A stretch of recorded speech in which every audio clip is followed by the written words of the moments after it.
In the history of World War II, you hear tons of stories about heroism, right? But I'm willing to bet you've never heard a story where the hero was a bear. Today, we're diving into the absolutely wild and 100% true story of Corporal Wojtek. So think about it for a second. What makes a war hero? Courage, yeah? Sacrifice, loyalty, all of that. But what if I told you that for one of the most unique heroes of the war, the main requirement was, well, having fur and four paws? Everybody meet Wojtek. He was a Syrian brown bear who didn't just hang out with soldiers, he actually served right alongside them. He earned his own rank, a serial number, and, believe it or not, a permanent place in military history. So yeah, let's get into how this possibly happened. Okay, so first question. How on earth does a bear end up in the middle of a world war? Well, our story doesn't start on a battlefield. It starts with a little bit of luck and a chance discovery. His name is Wojtek. It's pronounced Wojtek, and in Polish, it means happy warrior. And honestly, no name has ever been more perfect. He was a Syrian brown bear who would become this legend in Europe, but his whole journey started thousands of miles away from there. So let's rewind all the way to the beginning and see exactly how a tiny orphaned bear cub became this beloved member of an entire company of Polish soldiers. Okay, so it's April 1942. A group of Polish soldiers who were exiled from their home find this tiny cub in Iran. Turns out his mother had been killed by hunters. So for the next 3 months, he's looked after by a young refugee before he's given to the 22nd Artillery Supply Company. And you gotta remember, for these soldiers so far from home, and for this little bear, they basically became a new family for each other. And what a life he had. It was pretty unconventional. As a cub, they fed him condensed milk out of an old vodka bottle. But as he got bigger, he just started copying the guys around him. He'd have coffee with them in the morning, he loved to wrestle, and his absolute favorite reward for anything, a bottle of beer. He was also known to just eat cigarettes. Oh, and they taught him to salute when he was greeted. He really wasn't a pet, you know? He was just one of the guys. And this picture really just says it all, doesn't it? He wasn't some mascot they kept on a leash. He was right there in the thick of it, a part of their daily life. You have to imagine, in the middle of this horrible war, he was this incredible source of morale, a real friend. But Wojtek's story was about to take a really dramatic turn. The Polish Second Corps was getting ready to join the huge Allied campaign in Italy. But they ran into a little problem. A problem that would basically cement Wojtek's place in military legend forever.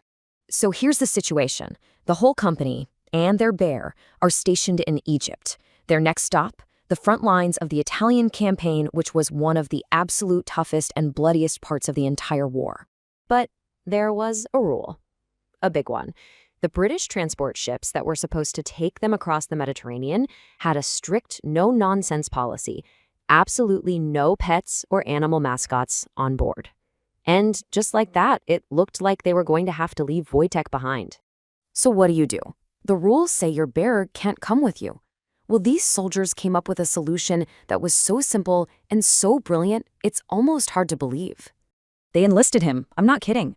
Private Wojtek was officially drafted into the Polish army. They gave him his own paybook, a rank, a serial number, the whole 9 yards. He wasn't a pet anymore. Officially, he was a soldier.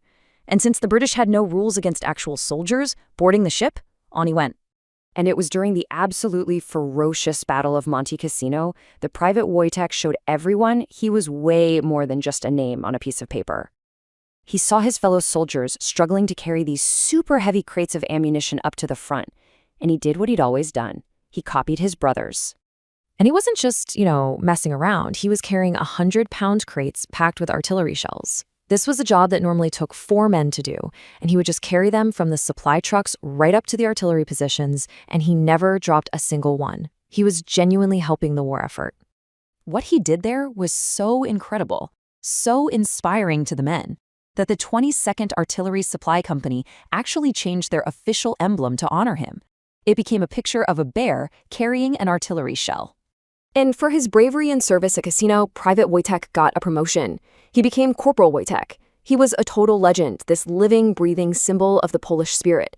And he even became a celebrity with all the visiting Allied generals. But, all wars have to end sometime. And what does retirement look like for a soldier who also happens to be a bear? Well, let's see what happened to Wojtek after the war. So after the war ended, Corporal Wojtek and his whole company were moved to Scotland. But then, in 1947, the Polish army was demobilized, and his comrades had to make a really tough choice. Wojtek was honorably discharged and found a new home for his retirement, the Edinburgh Zoo. And even at the zoo, he was a huge star. But he never lost that connection to his old life. His Polish army buddies would visit him all the time. They'd even jump the fence to wrestle with him and toss him cigarettes, just like the old days. And people who worked there said that he would always get excited and listen really closely whenever he heard visitors speaking Polish. He never, ever forgot his family. Wojtek passed away in 1963 at the age of 21. But a story this amazing, it wasn't just going to fade away. His legend is, without a doubt, still very much alive today. His memory has literally been immortalized in stone and bronze. You can find memorials celebrating his life all over the world, like this really powerful statue in Krakow, Poland. There's another one that stands proudly in Edinburgh, Scotland, the city where he lived out his final years, and it shows him walking side by side with one of his Polish brothers in arms. And, maybe most fittingly, there's a monument to him in Cassino, Italy, on the very ground where he proved once and for all that a hero really can come in any shape or size. When you get right down to it, the story of Corporal Wojtek is so much more than just a weird wartime footnote. It's a really deep story about friendship and loyalty and the kind of families we can build in the most impossible situations. It kind of leaves you with this question, right? What does the story of a soldier bear really tell us about our own ability to find connection and maybe even a little bit of happiness in the darkest of times?